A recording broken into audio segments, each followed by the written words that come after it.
공생애가 어디에 있었었죠? 어디서? 공생의 시작이 어디라 그랬죠? 세례 요한의 세례터. 세례 받으시고, 그 다음에 시험 받으시고, 이렇게 해서 이제 공생의 시작을 하셔서 6월절 전까지를 우리가 짜투리 공생이라 그렇게 얘기를 했습니다. 그렇게 해서 하시다가 그 예수님께서 이제 이 6월절 전에 저기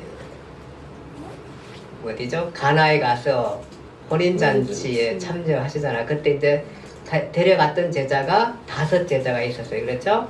5 제자를 데리고 가나에 혼인잔치 올라갔다가 그 다음에 이제 그 갔다가 다음에 간 곳이 어디냐 하면은 가버나움. 예, 가버나움에 뭐 하러 가셨어요? 앞으로 탐색하러 가셨어요. 그래서 가버나움 내가 앞으로 여기에서 본격적으로 여기를 중심으로 사역을 해야겠다. 그래서 개척지를 보러 가셨어요. 근데 거기에 오래 머물지 않았다. 성경은 그렇게 기록했어요. 그리고 나서 이제 아마 이제 나사렛을 갔을 거예요. 가시고 난 다음에 첫 번째 6월절 날 예루살렘에 오세요. 그러니까 이제 이게 마태, 마가, 누가, 요한복음을 지금 이제 순서대로 이런 것들을 갖고 있으면은 이렇게 이게 이제 마태, 마가 이런 것, 이 복음이 순서대로 쫙 안 돼 있거든요. 예수님이 이렇게 행동한 이렇게 그 지역적인 순서와 시간적인 순서대로 지금 엮어가고 있잖아요. 우리가 그렇잖아요. 그렇죠? 예, 그래서 첫 번째 6월절 날 6월절 되면 예수님께서 어디 오세요? 6월절만 되면 어디 오세요? 예루살렘 성전에 오세요. 성전에 오시게 됩니다. 그렇게 되는데 첫 번째 6월절 날 오셔가지고 하신 일 큰 사건 하나 터뜨리죠. 그 사건이 뭐였죠? 성전 청결. 네, 성전 청결 사건이에요. 성전 청결 사건.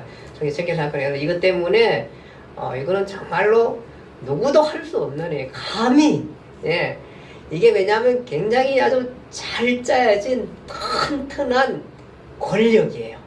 여기는 누구도 손댈 수 없어요. 감히 말했다가는 지역사회에서뿐만 아니라 그 나라에서 거의 살지 못할 만큼 건드리지 못할 아주 엄청난 조직력과 엄청난 부와 권위와 명예가 여기에 다 있는 거예요. 그러니까 그것을 건드려놔서 예수님께서 그러니까 뭐 난리가 났죠. 그래서 사람들은 도대체 그 사람이 누군가, 그 사람 도대체 누군가 이렇게 많이 얘기하게 되잖아요. 그만큼 그러면서 그 후에 청결 사건 후에 8개월 동안 그렇죠? 그러니까 6월절이 4월이라 그러면은 12월까지 그렇죠? 12월까지 예루살렘 한 8개월 동안 사역을 거기서 하시게 됩니다. 그리고 이제 사역을 하시고 난 다음에 가시면서 지난주에 어디로 가시냐면은 어디로 가셨죠? 사마리아를 가셔가지고 그러니까 사마리아 가시는 것도 굉장히 쇼킹한 일이 당시로서는 정말 있을 수 없는 일을 예수님께 하시는 게 하나하나. 그러니까 메시아로서 사역을 하시는 거예요. 그러니까 사마리아는 사람들이 원래 일부러도 피하러 가는데 이분은 일부러 들어가셨습니다.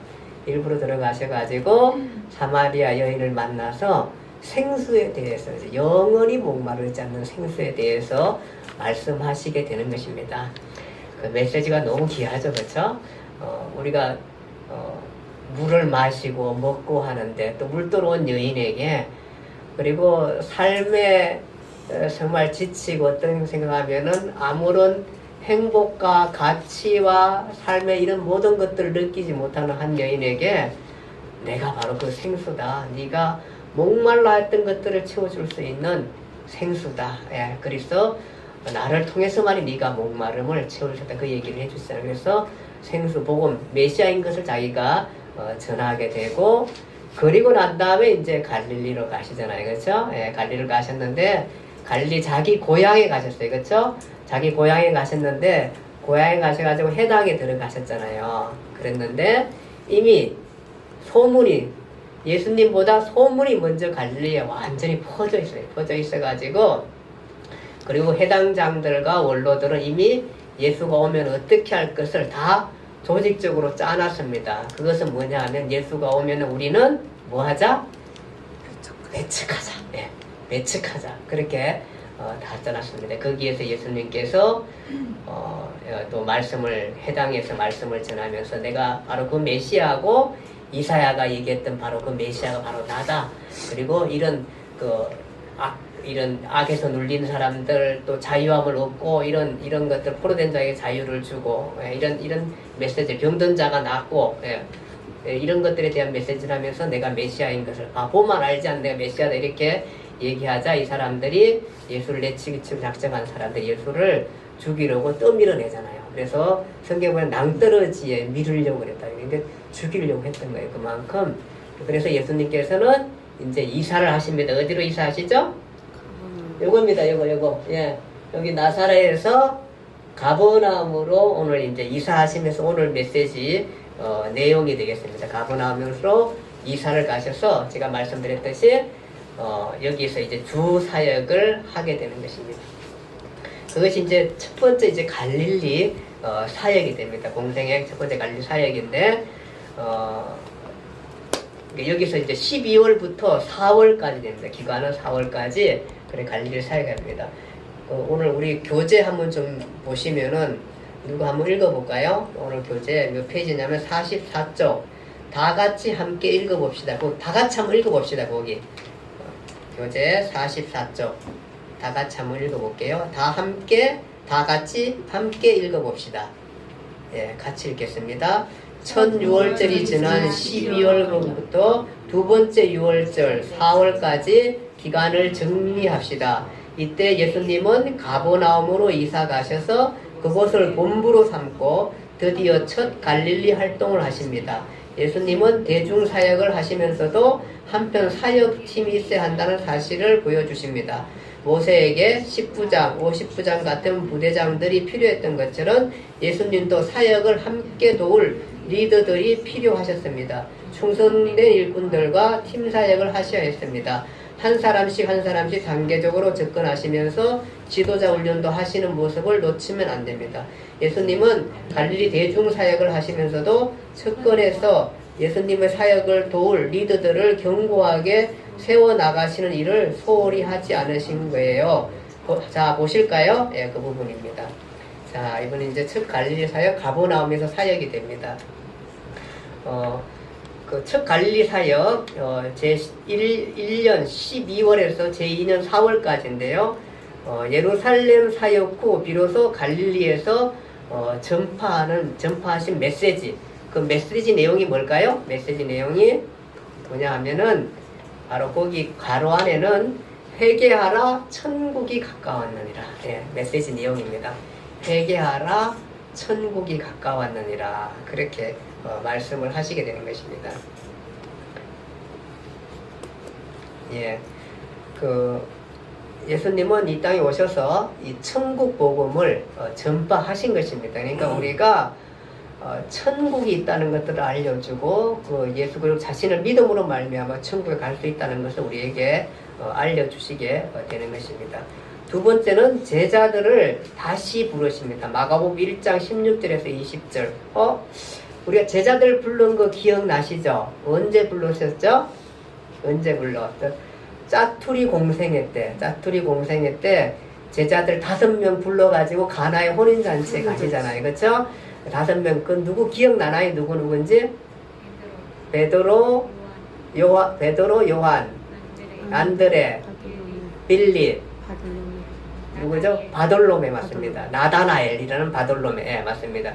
그 5명, 나다나엘이 바돌로메라고 그랬죠? 5명을 불렀는데 오늘 성경 말씀에 보면은 다시 이들을 부르는 장면을 봅니다. 이들이 예수님께서 갈릴리에서 고기 잡고 있는 그러니까 갈릴리 해변을 거니시다가 고기 잡고 있는 시몬과 그 형제 안드레가 고기 잡는 것을 보고 나를 따라오라. 내가 너희로 사람을 낚는 어부가 되게 하리라.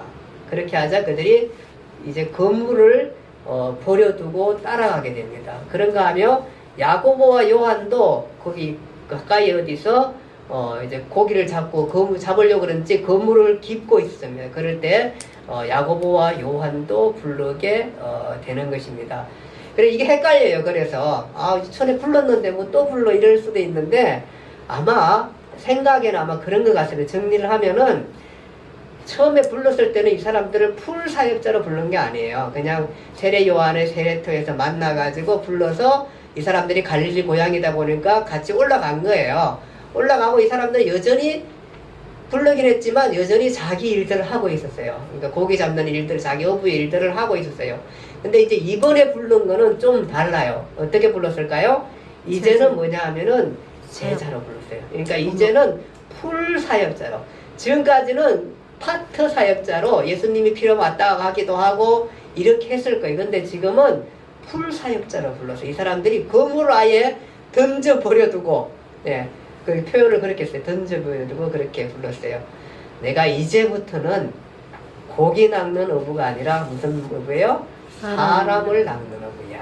말 참 기가 막히죠, 그렇죠? 메시지 하나가 기가 막히면 사람을 낚는 어부가 되게 하겠다. 그 얘기를 하게 됩니다. 그렇게 해서 이 사람들을 풀 사역자로 이제 그 부르게 되는 것입니다. 그 다음에 이제 이 점에 가버나움에서 어느 안식일에 일어난 일들, 그 회당에 들어가서 가르치게 됩니다. 회당에 들어갈 때에 귀신 들리는 사람을, 귀신을 내쫓게 됩니다. 회당에 들어가니까 귀신 들리는 사람이 뭐라 그러냐 하면은, 나사렛 예수요, 우리와 무슨 상관이 있나이까? 나는 당신이 누구인 줄 아노니 당신은 하나님의 거룩한 자입니다. 귀신이 알아봐요, 귀신이. 그러니까 그 옛날에도 이런 거 많이 있었어요. 사실 귀신 들리는 사람들이 막 있고, 그리고 그런 사람들을 이렇게 목사님들이 기도해가지고 막 쫓아내고 이런 것들이 있거든요. 제가 이 하늘산 기도원에 갔었는데, 하늘산 기도원에 갔었는데, 거기에도 그 기도원에도 귀신 들리는 사람이 있어요. 뒤에 앉아가지고 말씀을 보지 않고 막 어린 나이에 제가 갔는데, 저희 형님하고 같이 갔었는데, 나는 이제 정말 어리고 이랬었을 텐데, 아무것도 모를 때에 이 사람이 나를 잡고는 막 성경을 막 얘기해. 근데 성경을 얘기한 딴 얘기를 하면서 당신은 이제부터 내 제자가 된다고 막 이래가지고, 근데 내가 보니까 이 사람이 조금 이렇게 됐어. 이렇게 느껴져. 어린 나이에서 이게 느껴져. 이게 됐는데, 또 순수하게 내 제자가 된다니까 내가 저 미친 사람의 제자만 되면 안 될 텐데 막 이렇게 두려워가지고 막 기도하고 그 사람 이제 얘기를 하고 막 이랬던 기억이 나는데, 어쨌든 그런 사람들이 굉장히 많이 있었습니다.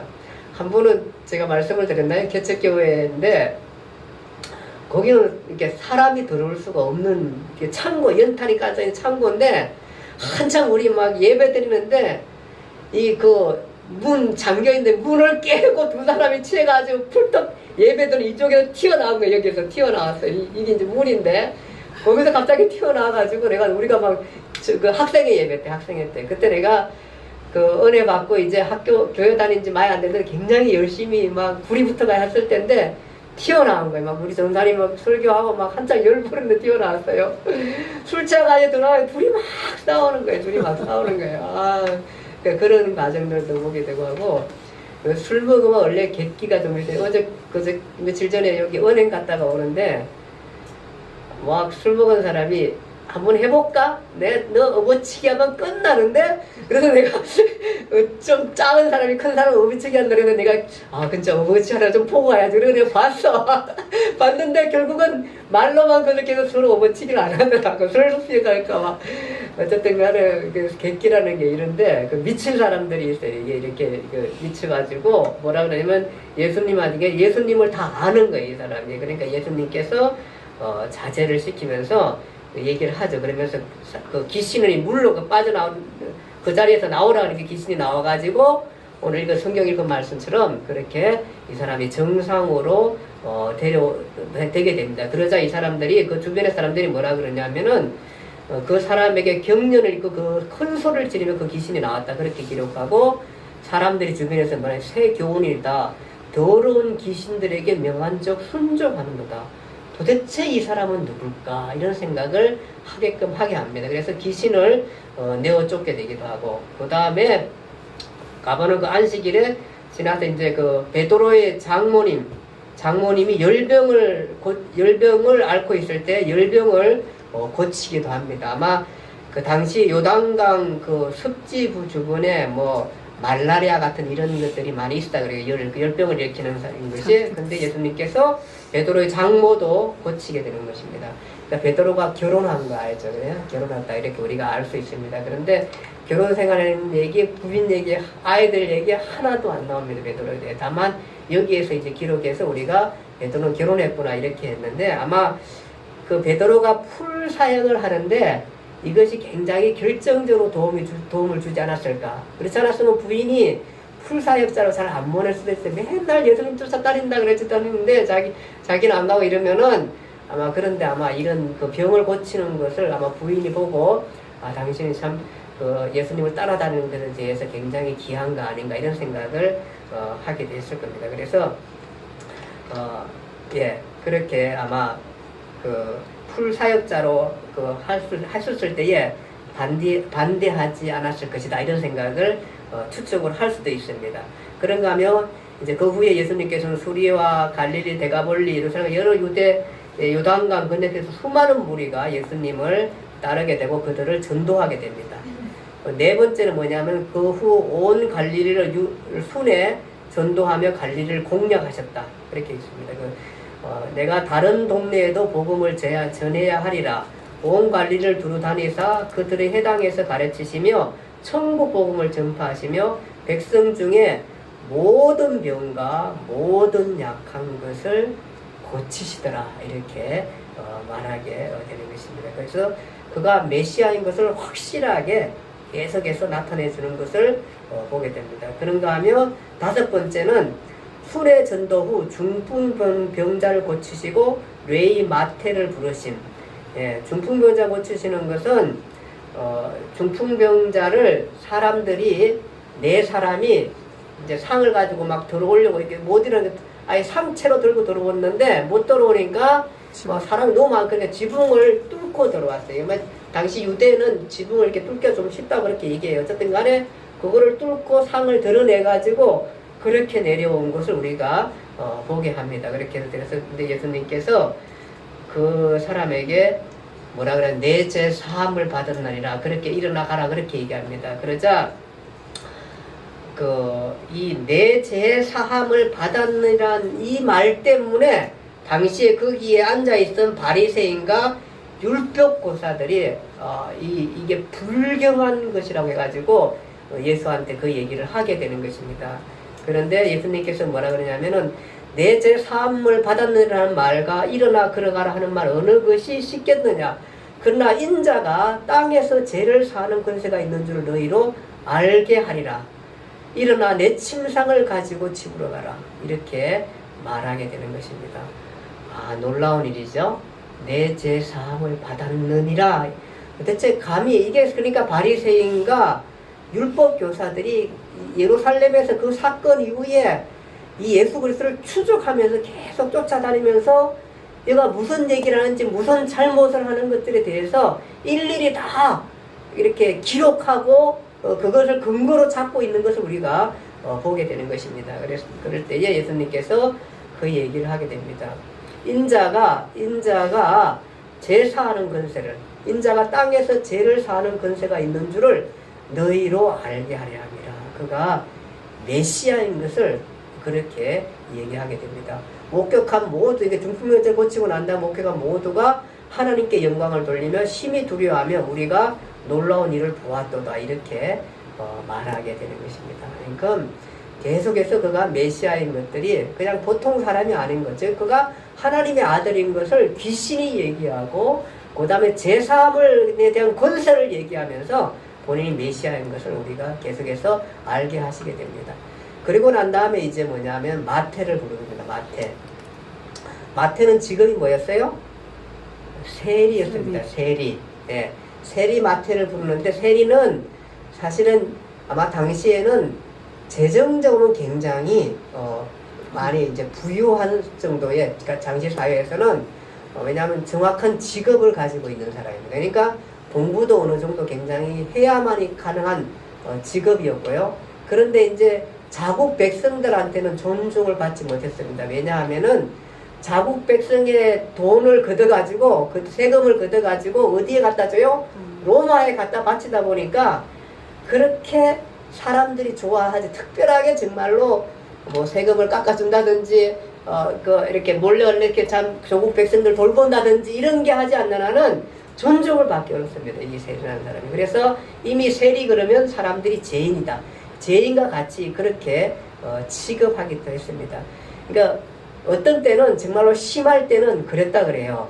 거지가 있잖아요. 돈 받으러 종량하러 갔다가 자기 모르게 들어갔는데 보니까 그 돈을 받았어요. 받았는데 그 집이 사람들이 그 세리 집인데 이러니까 그냥 침뱉어가 이렇게 돈을 던졌다잖아요. 그만큼 세리가 존중받지 못하는, 돈만 많았지 사실은 존중받지 못하는 세리 집에 들어가서 세리에게 복음을 전하니까 이 세리가 정말로 얼마나 갈급했겠어요.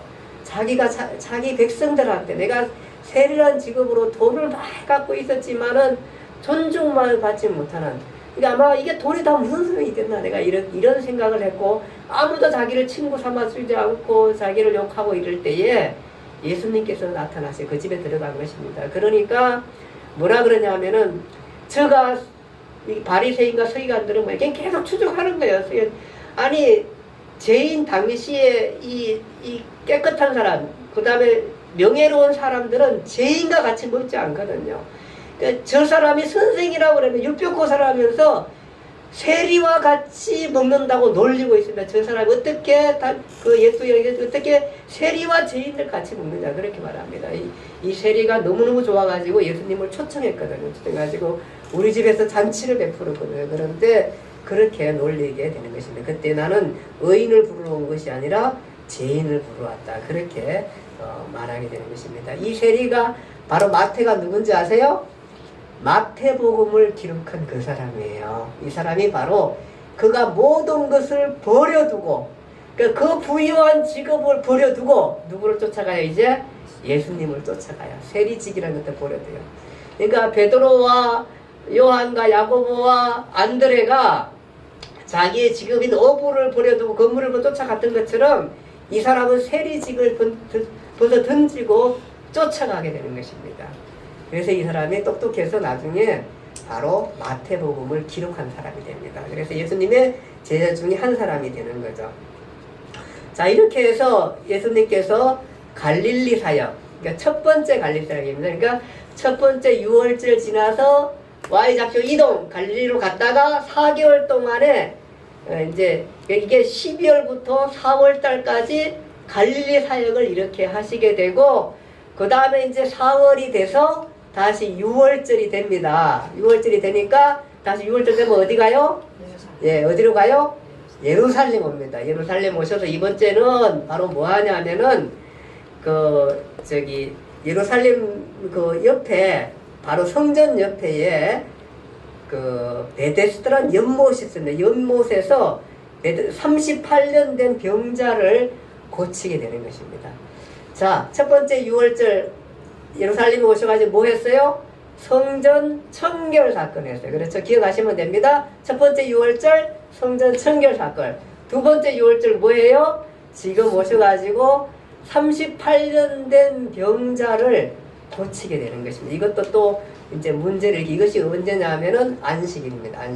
안식일에 예수님께서 성전에서 38년 된 병자가 어떻게 있었냐면은 거기 행각이 있었는데 이제 병자들이 많이 와 있을 거 아니에요. 어떤 그 전설이 있나 하면은 거기 와 있다가 병자들이 거기 쭉 누워 있고 하는데 그 물이 그 베데스다 연못에 천사가 와서 물을 동하게 움직이게 했었을 때에 가장 먼저 들어가는 사람은 병이 낫는다는 그런 전설 같은 게 있어요. 그런 얘기들이 돌아온 거예요. 그래가지고 이 사람 중 한 사람이 38년 된 병자가 그 행각에 있었던 거예요. 행각에 있어서. 그러니까 예수님께서 그 사람을 불쌍히 보고 네가 낫고자 하느냐 그렇게 물으니까 이 사람이 뭐라 그러냐면은 내가 사실은 물이 동할 때에 저기를 빨리 들어가야 되는데 누구 하나 나를 저기를 들어가지고 집어넣어 줄 사람이 없습니다. 그 얘기를 하게 되는 것입니다. 그 얘기를 하게 됩니다. 그러자 그렇게 하게 될 때에 사실은 예수님께서는 너가 그 자리를 들고 일어나 그렇게 하라 그랬습니다. 그러니까 사실 이 사람의 기대는 그런 생각 안 했죠. 무슨 기대예요? 그냥 물에만 넣어주기만. 사실은 그 1등 들어가면은 좀 1등만 이게 1등만 축복받는 무슨 세상? 누가 1등만 축복받는 뭐 더러운 세상이라나? 그런데 여기서 지금 1등만 찾는 거예요. 이 병자들 중에 1등만 들어가가지고 병을 고친다는 게 웃기는 얘기잖아요. 어쨌든 간에. 그러니까 이 사람이 오직 소망들이, 환자 소망이 뭐 있겠어요? 그거밖에 더 있겠어요? 들어가기만 해준다면 그래도 그걸 희망인데, 누가 넣어주는 이 사람한테 일어나, 그 자리를 일어나 털고 걸어가랍니다. 놀랍죠? 그러니까 이 사람이 아마 그 소리를 치니까 갑자기 일어난 것 같아요. 아마 일어나가 털고 가는 거예요. 일어나셨는데, 그러니까 바리새인가 서기관인가요? 뭐라면 네가 지금 안식일에 병 고침 받고 일어났느냐 그 얘기를 하는 거예요. 아마 이 사람 놀랬을 거야. 다시 주저앉았을 것 같아. 아이고 내가 굉장히 잘못했네 이러면서 다시 주저앉았다는 소문도 있어요. 어쨌든 간에 그랬을 것 같아. 그런데 예수님께서 이런 놀라운 일들을 행하게 되는 것입니다. 그래서 두 번째 6월절 날에는 38년 된 병자 베데스다 연못에 병자를 일으켜 세우게 되는 것입니다. 그러니까 이 바리새인들이 참 대단히 이게 뭐라 그럴까, 대단히 웃기는 얘기예요. 이 사람들이. 그래서 이 사건을 통해서 예수님께서 드러내 보이고 싶은 것은, 잠시만 그거 볼게요. 이 사건 7점 볼게요. 베데스다 연못에 이렇게 사건이 이제 그렇게 되고, 그것을 통해서 무엇을 드러내고 싶었는가 하는 부분은, 사실 우리가 이것을 조금 이렇게 생각해야 돼요. 이 사건을 통해서 예수님은 자신이 하나님께서 일하시니 나도 일한다. 안식일이니까 그렇게 얘기를 해요. 나는 당연히 이 이적을 행할 만한 당위성을 가지고 있다. 즉 하나님으로서 하나님께서 일하신 나도 일한다는 겁니다. 무슨 일이냐면은 생명을 살리는 일입니다. 그러니까 이것이 아무리 안식이라는 건 뭐냐 하면은, 사실은 안식이라는 것은 우리가 평화로워야 되고 마음이 즐거워야 되고 화평해야 하는 것이 안식입니다. 그러니까 안식일은 말 그대로 쉬는 것입니다. 쉬는 것입니다. 이 안식을 얘기했을 때는 처음에 안식을 쉰다는 얘기가 언제 나오냐 하면은, 하나님이 천지를 창조한 7째 날을 쉬셨다. 그것이 안식이거든요. 안식이라는 노동과 모든 삶에서 사람으로 하여금 쉬게 만든 게 안식이거든요. 하나님께서 그걸 쉬게 하셨고요. 그 다음에 또 언제 나오냐 하면은, 신명기 5장 15절에 어떻게 하나 더 의미가 추가되는 건 뭐냐 하면은, 애굽에서 종되었던 곳에서 나온 것에 대해서 안식했다. 그렇게 말하고 있습니다. 종됨에서 풀려나서 너희가 안식을 지키라. 그렇게 말합니다. 그래서 종된 것을 기념하면서 안식을 지키라. 그 얘기하거든요. 근데 우리가 사실은 이제 예수님께서 부활하시고 난 다음에 우리가 어디의 종이냐면, 사실은 우리가 애굽의 종, 이집트의 종이 아니라 성경이 말하고는 진짜 종은, 그 애굽의 종이라는 것은 하나의 그림 언어고, 진짜 종이라는 것은 바로 뭐냐면 우리가 바로 죄의 종이라는 거예요. 죄의 종.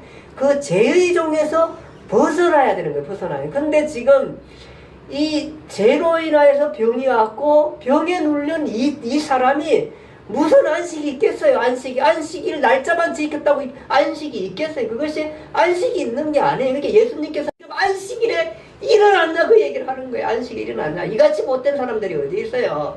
사실은 그것이, 그러니까 하나의 율법의 어떤 것에 빠져놓으면은 이런 수없는 죄를 범하게 되는 거예요. 이런 엄청난 죄를 범하니까. 그러니까 일어나지 말라는 게 앉아있어야겠죠. 안식일이니까.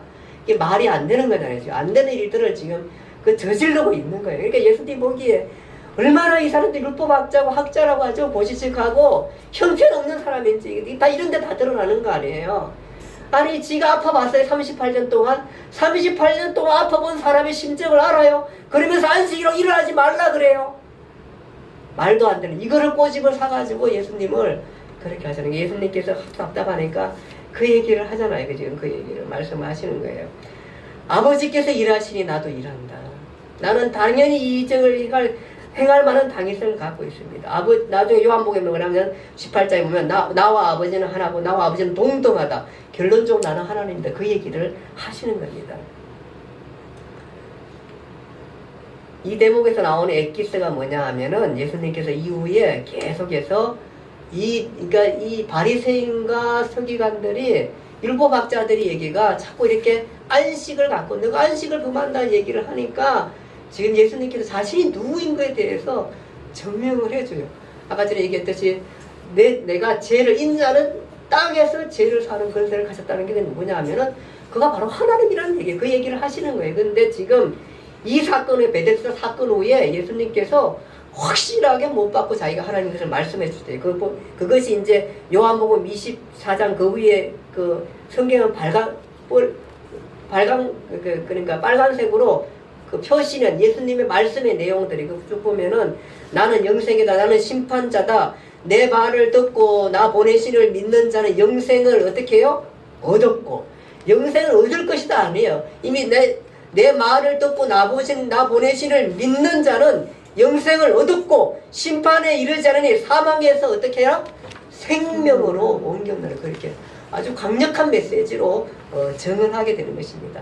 나는 성경의 주인공이다. 이 성경이 곧 바로 누구에 대한 나에 대해서 증언하고 있다. 나는 사람을 살린다. 나를 공경하고 아버지를 공경하는 것이고 세례 요한이 나를 증언했고 세례보다 더 큰 증언이 있다. 그것이 누구냐 하면 하나님 아버지가 나를 증언했다.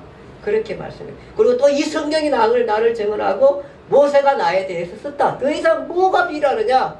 내가 바로 그 하나님이다. 그 얘기를 베데스다 연못 사건을 통해서 확실하게 얘기하게 됩니다. 예수님은 누구인가 얘기했었을 때에 바로 그가 하나님으로서 일조를 구원하기 이 땅에 오시는 말씀이 육신이 되어 우리 가운데 거하시는 바로 독생자 예수 그리스도 그분이라는 것을 확실하게 그렇게 말씀하게 되는 것입니다.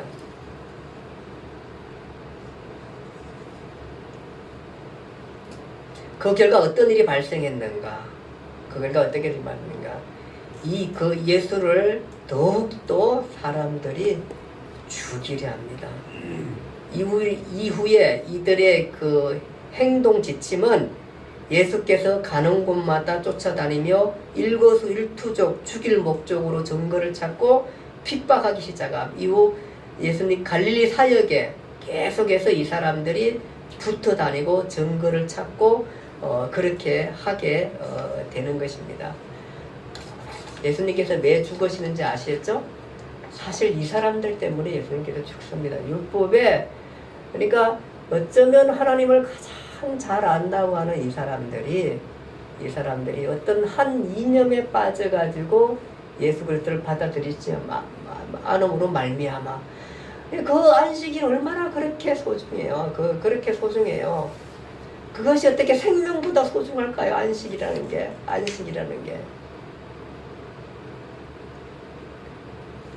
그 안식일을 범한 것을 가리켜가지고 그리고 그 사건을 내 죄 사함을 받았느니라 하면서 그 사람이 그 중풍병자가 일어난 것을 보면서도 이 사람들은 계속해서 그런 말씀을 가지고 예수를 텄잡아서 죽이려고 그렇게 하게 되는 것입니다. 이것이 첫 번째 안식일에 있었던 일들입니다. 두 번째 안식일에 있었던 베데스다 연못 사건에 통해서 예수님께서 자신이 메시아이고 자신이 하나님과 동일하고 하나님이라는 사실을 명확하게 알려준 것이 베데스다 연못 사건인 것입니다.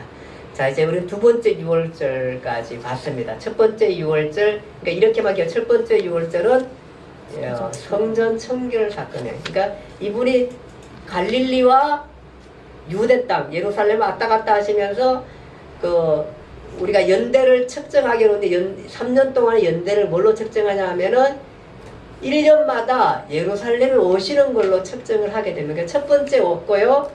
이제 첫 번째 시작했을 때는 1년에 이제 그때부터 동생이 시작한 지 얼마 안 됐으니까 동생이 시작해서 이제 1년이 지났어요. 1년이 지나가지고 두 번째 6월절에 그러니까 6월절부터 시작해 따지면 6월절에 성전 청결 사건이 있었고요. 두 번째 1년이 지나 두 번째 6월절 예루살렘에 왔었을 때는 베데스다 연못 사건에 와서 38년 된 병자를 고쳐주시면서 본인이 하신 말, 바로 내가 누구다? 메시아고 내가 바로 그 하나님이다. 죄를 사해 줄 수 있는 그 하나님이라는 것들을 증하고 나와 하나님은 동일하다는 것들을 말씀해 주시면서 아예 못 받게 됩니다. 내가 메시아인, 내가 하나님인 것을 아예 못 받게 되는 장면을 우리가 보게 됩니다. 자, 예수군은 누구인가 얘기했잖아요. 그 첫 번째 그 성전 청결 사건 이후에 두 번째 베데스다 연못 사건에서 내가 누구인가를 확실하게 알려주는 사건이 베데스다 연못 38년 된 병자를 고치면서 그것입니다. 여러분과 제가 섬기는 예수 그리스도 오직 유일하신 한 분 하나님이십니다. 그 하나님 믿고 여러분과 제가 승리할 수 있기를 간절히 바랍니다. 기도하겠습니다. 하나님